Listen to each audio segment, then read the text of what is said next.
दोस्तों नमस्कार, मैं रमनीक वेग आपके समक्ष हूँ।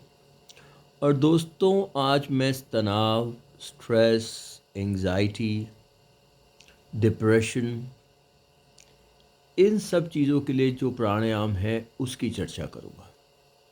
हालाँकि दोस्तों इन बीमारियों के लिए बहुत सारे अच्छे प्राणायाम हैं। We have many pranayamas for these elements. But यहाँ जिस प्राणायाम की मैं चर्चा करने वाला हूँ उसका नाम है अंतरा प्राणायाम। प्राणायाम के दोस्तों 4 स्तंभ होते हैं। पहले को कहते हैं इनहेलेशन यानी कि पूरक, दूसरे को इंटरनल रिटेंशन यानी कि अंतर कुंभक, तीसरे को एक्सलेशन यानी कि रेचक और चौथे को एक्सटर्नल रिटेंशन यानी कि बाह्य कुंभक। जो ये दूसरा स्तंभ है प्राणायाम को इसको कहते हैं अंतरा कुंभक और ये प्राणायाम का नाम वहीं से आया है दोस्तों, कॉल्ड अंतरा प्राणायाम। प्राणायाम करने का तरीका कुछ इस प्रकार है कि पहले आप आराम से कंफर्टेबली बैठ जाएंगे। उसके बाद आपने अपने दोनों नासिकाओं से जितनी लंबी सांस भर सकते हैं उतनी भरनी है।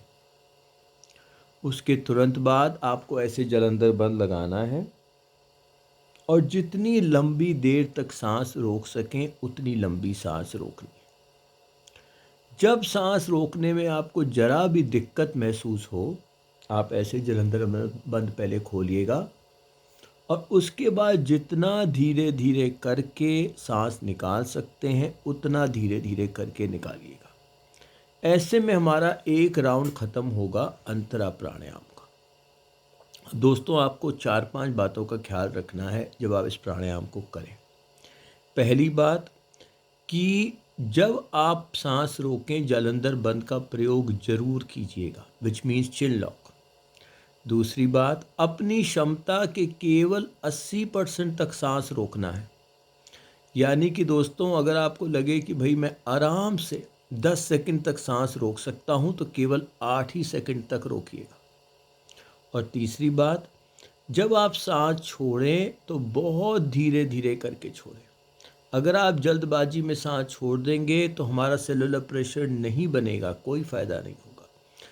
इसका एक स्टैंडर्ड रूल होता है कि अगर आपने 10 सेकंड तक सांस रोकी है तो आप कम से कम 6 सेकंड लगाएं सांस को छोड़ने में। जल्दबाजी में ना छोड़िएगा।